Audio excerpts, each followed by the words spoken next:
Now, it's called The Grove, a unique memorial for our brave diggers. The problem is, few Australians know about this sacred site. Tonight, the campaign by proud veterans and their families to turn it into a national memorial. This is actually a living memorial. It's a magnificent heritage for others to live up to.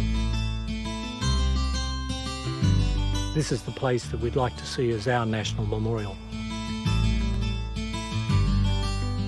Nearly every soldier who served in Vietnam knew this place intimately. The 6th Battalion was the next to turn. Red Gum's anthem made sure the whole country did too. We did Canungra, Shoalwater before we left. And now, deep inside the Australian Army's training base at Canungra, just west of the Gold Coast, lies this touching memorial. So a tree for every member. A tree for every member, a stake with their name on it.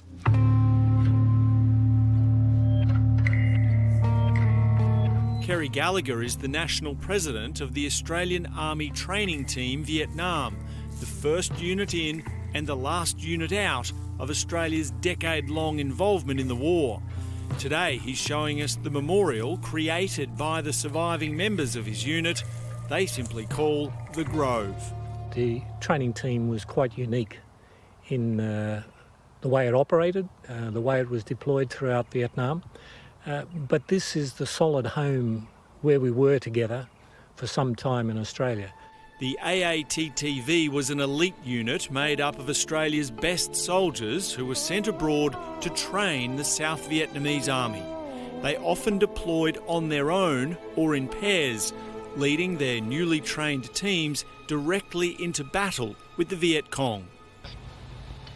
They serve out their lonely and dangerous tour, cajoling, advising and persuading their Vietnamese opposite numbers to try and match their enemies.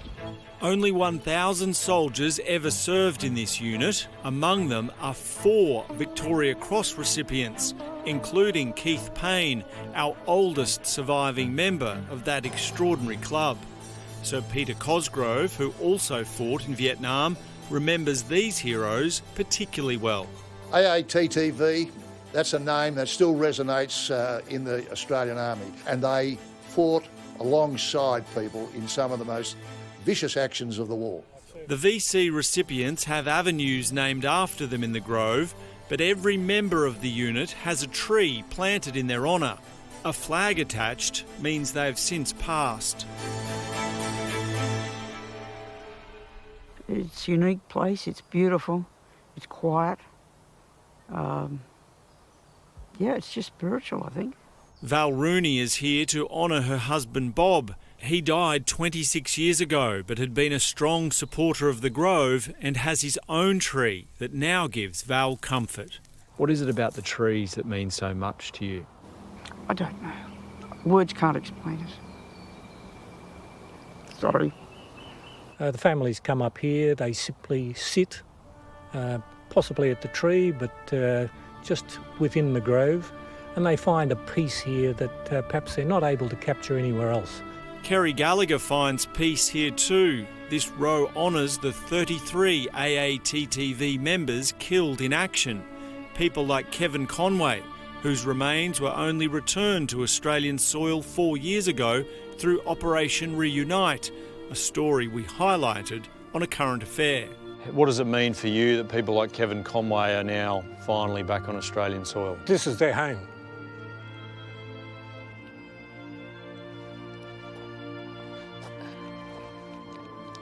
This is, they were proud to serve Australia and Vietnam, but this is their home.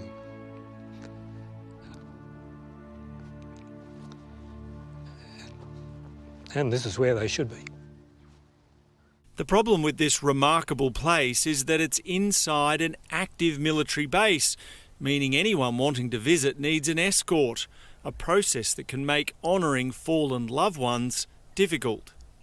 The custodians of this sacred spot want that process made easier by making this grove accessible to the public all year round as a national war memorial.